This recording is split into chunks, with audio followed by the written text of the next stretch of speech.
a successful businessman from North Carolina. Frank Scully might have broken the Aztec story, but it is Ramsey who has rescued the tale from obscurity and who has challenged, after years of research, the long-held view that the whole thing was simply a hoax.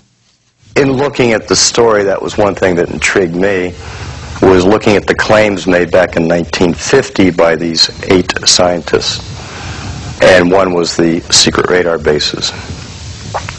So as we started to look into the claims that Dr. G was telling Frank Scully, and we compare to what we know now, when you go back 50-some years later and look at what we've been able to get declassified from the Air Force, the Atomic Energy Commission, somebody back then was definitely in the loop leaking good information to Frank Scully. It took us over, 50 years now of getting records declassified to back up the claims that they were making in 1950. One was the infamous radar bases, the top secret radar bases that were located in New Mexico. We went out searching for them in 1999 using topographic maps on if we were to put a radar base in New Mexico, where would we put it, based on height, direction, location. And out of dumb luck, quite frankly, we found the first one near Alvarado, which is about, I guess air miles, probably 40 or 50 miles north of Los Alamos. We went to the Air Force, Maxwell Air Force Base down in Montgomery, Alabama, and asked for the records on these. At the same time, the state of New Mexico was doing a historical research on anything that had anything to do with the Cold War. So this became a perfect fit. We went down to kind of a dual purpose. They released the records, but we had a problem. The Air Force bases radar bases under the Air Force didn't exist till 1950. Well, we couldn't tie that to AZTEC because AZTEC, of course, was 1948. Looking at the records in great detail, we saw things like the first quarterly report for their capital expenditures. They needed a roof, they needed a water heater, they needed some improvements in electrical work, mainly some transformers. And we asked ourselves a question: if this base was just built, why would they be needing to requisition a water heater, a new roof on a building, and new transformers? So we went back and we did some digging, and turned out that the radar bases were built in 1946, which we have all the historical information on those. The Air Force did acquire the bases from 1950 to 1957, but the Atomic Energy Commission requisitioned the radar bases from 1946 until they turned them over to the Air Force in 1950.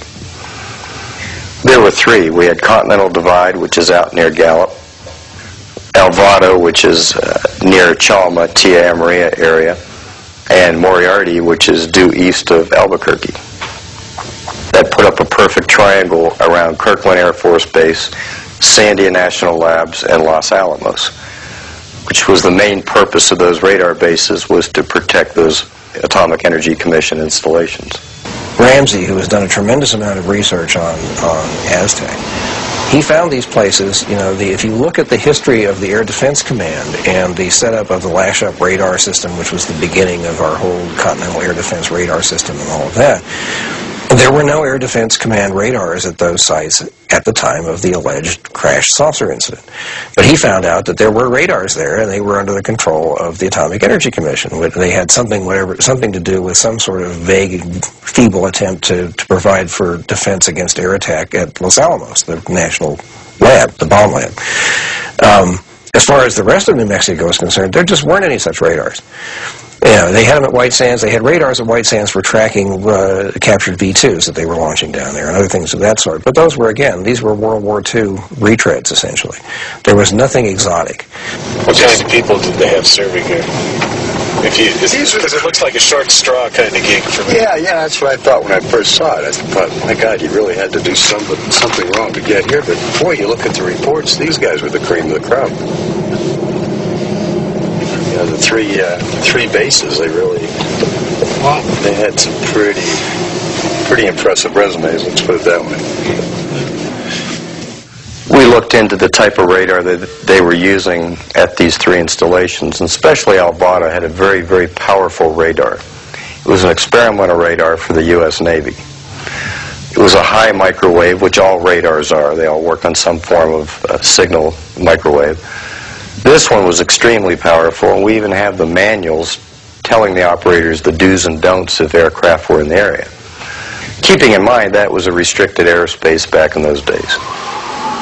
This is the old power generation building. They had 5 diesel generators in here. They would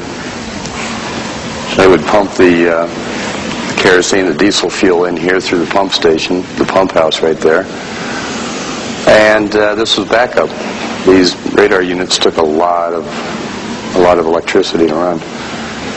And these were backups. You can see from the slabs here there were 5. Then all the switch gear and all the cabling that would drop down and go over to the bunker next door. So that's the bunker over there, is it? That's the main radar. Let's go take a look at that. Sure. So this is a pretty powerful radar we're talking about. Oh, yeah. When the Air Force took it over, it became the TIA Amaria. And then later on in life, Alvada. Dare to go in there? Sure, let's take a look. You're not afraid of bats, are you? Well, I don't want to get bitten by one. Yep, this is it right here.